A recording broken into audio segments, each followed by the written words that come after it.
anxiety yang tidak realistik itu adalah orang yang khawatir, orang yang takut akan sesuatu yang belum terjadi dan dia percaya itu akan terjadi, Mbak. Ngobrol dan cerita di Anyaman Jiwa yuk. Tenang, kamu gak sendiri kok. Hai sahabat Sonora, kembali lagi ya kita di podcast Anyaman Jiwa khusus membahas mengenai kesehatan mental. Nah, untuk episode kali ini yang akan kita bahas adalah mengenai anxiety disorder atau gangguan kecemasan ya. Nah, gangguan yang kini menjangkiti generasi masa kini ini banyak ya yang gampang bilang, aduh gue kena nih anxiety disorder gitu ya. Ada yang bilang, aduh gue kena mentalnya nih gitu kan. Nah, kalau menurut salah satu pencetus e-commerce busana di Nigeria ini menyebutkan bahwa gangguan kecemasan ini kemungkinan akan sulit untuk ditangani ya, karena salah satu efek yang banyak terjadi di anak milenial atau Gen Z atau Gen Z ya sekarang ini adalah banyak aplikasi atau juga jaringan sosial media yang menjadi role model bagi keberhasilan seseorang, khususnya dari segi bisnis, pekerjaan, dan juga percintaan loh. Nah, meskipun begitu selalu ada jalan menuju Roma gitu ya. Jalan terbaik yang bisa kita lakukan adalah untuk terhindar dari gangguan kecemasan ini, salah satunya akibat tidak percaya diri adalah dengan berfokus menemukan atau menjalankan kegiatan yang menjadi minat kita. Nah, tapi sebenarnya apa itu anxiety disorder? Apa dampaknya terhadap hidup kita? Kenapa bisa terjadi? Untuk menjawab ini kembali lagi ya, seperti biasa, saya bersama dengan Ibu Astrid Regina Sapii, psikolog klinis dan CEO dari Astrid akan berbincang bersama, berdiskusi bersama kali ini mengenai gangguan kecemasan. Bu Astrid, apa kabar? Ya baik, Mbak Rara, apa kabar juga?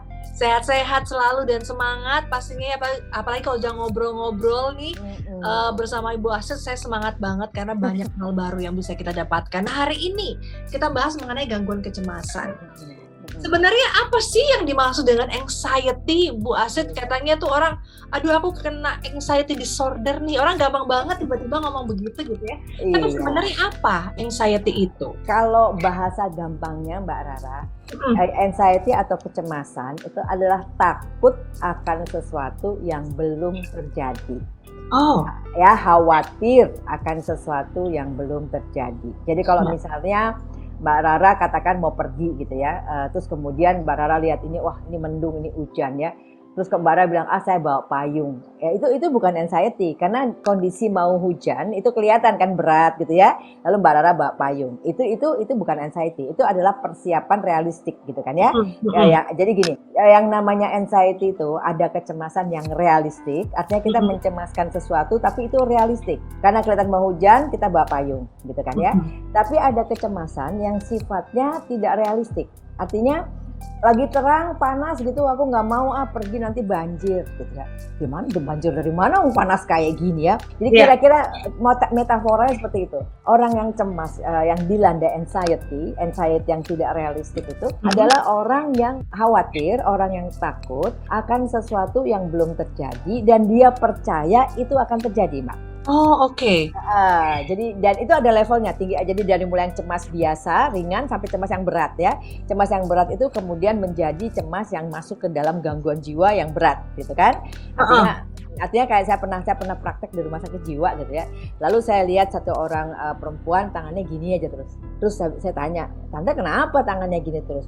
Nanti kalau tangan saya nggak gini, nanti dunianya runtuh gitu. Tangan saya harus begini terus, nanti kalau enggak nanti dunianya runtuh.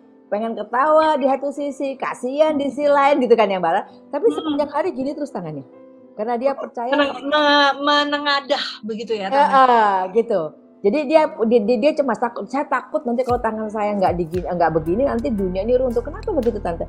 Iya, ada suara-suara yang bilang saya harus begini tangannya, kalau enggak nanti dunianya runtuh. Nah itu kan udah gangguan yang sifatnya udah keluar. Artinya bukan lagi berada di dunia orang normal, itu yang parah gitu. Tapi itu anxiety yang parah, Mbak. Nah, yang dialami orang sekarang ini biasanya kaitannya sama masa depan. Jadi misalnya, saya kira-kira akan jadi apa ya di masa depan? Kok saya khawatir ya? saya kok kayaknya nggak begitu pinter, misalnya gitu ya, atau saya kok kayaknya nggak begitu cantik, ya kira-kira saya bakal punya masa depan yang ini nggak, masa depan yang gemilang nggak ya, yang bagus nggak gitu ya, kok kayaknya madesu ya, masa depan suram gitu ya, gitu ya, dari mana kamu tahu masa depan suram? Karena saya nggak begitu cantik, karena saya nggak begitu pinter gitu ya Mbak Rara. Jadi itu kecemasan yang banyak sekali dialami oleh anak sekarang. Jadi gini, ini kenapa sih kok kita persoalkan? Karena hidup itu harusnya kita berhadapan sama apa yang depan mata kan Mbak Rara. Ya. Bukan memfokuskan energi ke apa yang belum terjadi, udah belum terjadi, kita takut pula gitu. Itu gangguan kecemasan. Jadi mengkhawatirkan, takut pada sesuatu yang belum terjadi, cilakanya kita percaya itu akan terjadi. Itu gangguan kecemasan. Oke. Begitu, Farah. Oke, Bu Astrid. Nah, kalau cemas sebenarnya kita semua mengalami ya cemas. Tadi Ibu Astrid mengatakan ada level-levelnya sampai dengan di anxiety ini ditempelin kata disorder. Gimana nih ceritanya? Sampai ada disorder ini artinya ini sudah lewat di batas normal. Seperti apa kalau kita sudah mulai lewat di batas normal dan biasanya kenapa orang bisa begitu, sumbernya dari mana? Nah, kita bicara sumbernya dulu ya Mbak Rara. Sumbernya itu pengalaman-pengalaman di masa lalu, di mana dia merasa jadi orang itu malang ya, anggaplah malang gitu ya, merasa orang yang pengalamannya banyak gagalnya, atau hidupnya itu banyak banyak mendungnya. Atau seperti orang yang sama orang tuanya selalu dikatakan, alah kamu sih nggak akan jadi apa-apa, bodoh gitu loh. Jadi orang tuanya tidak pernah memberikan apresiasi, tapi lebih banyak mengkritik. Ya, jadi sebenarnya dasar dari anxiety itu adalah rasa bahwa diri kita ini kurang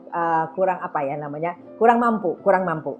Jadi kita meragukan kemampuan kita untuk menghadapi sesuatu.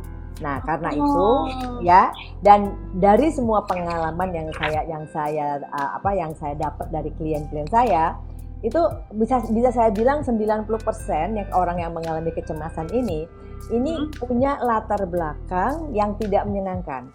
Apakah dulu dia child abuse, jadi dianiaya ya sama orang tuanya ya.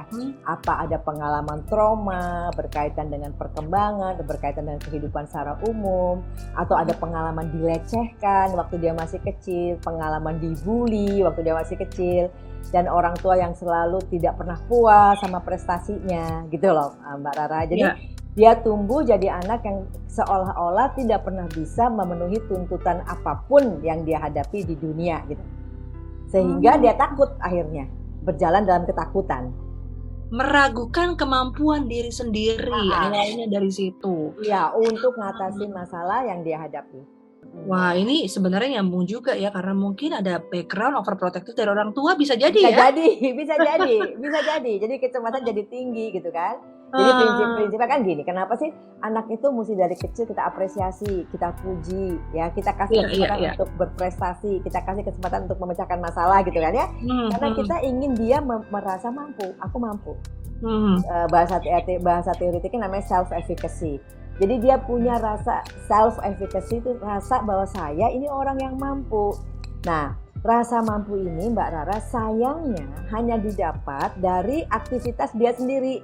Jadi kalau misalnya katakan Mbak Rara sebagai anak kecil ya, belajar jahit pertama kali. Nah, anak kecil kalau belajar jahit pertama kali nggak mungkin lurus kan Mbak Rara ya, nggak mungkin lurus. Lalu tapi kalau kemudian punya ibu atau punya guru yang bilang, aduh bagus, pinter, ya ibu guru seneng ini nyambung, padahal pletot-pletot gitu kan ya. Nah kamu pinter, nah dia kan semangat kan untuk nyoba lagi. Yang paling penting dia bisa bilang sama dirinya, aku bisa loh menjahit gitu. Sehingga dia akan tertarik untuk nyoba lagi.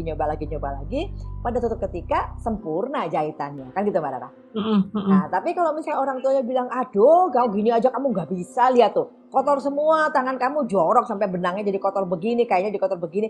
Kamu ini bisanya apa sih? Kayak gini aja nggak bisa. Nah, gitu.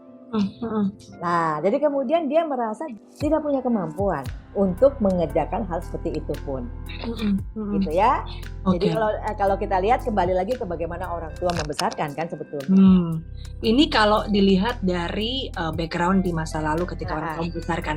Nah, ketika anak-anak ini sudah mulai remaja, dewasa, dan mereka mulai mengakses sosial media, Bu Astrid. Betul. Kemudian mereka melihat pencitraan-pencitraan yang ada di sosial media, Betul. sehingga mereka merasa cemas karena mereka kok tidak seperti standar yang ada di sosial media itu. Itu bagaimana, Bu Astrid? Betul. Gini, kalau terutama ini terjadi pada remaja ya Mbak Rara ya.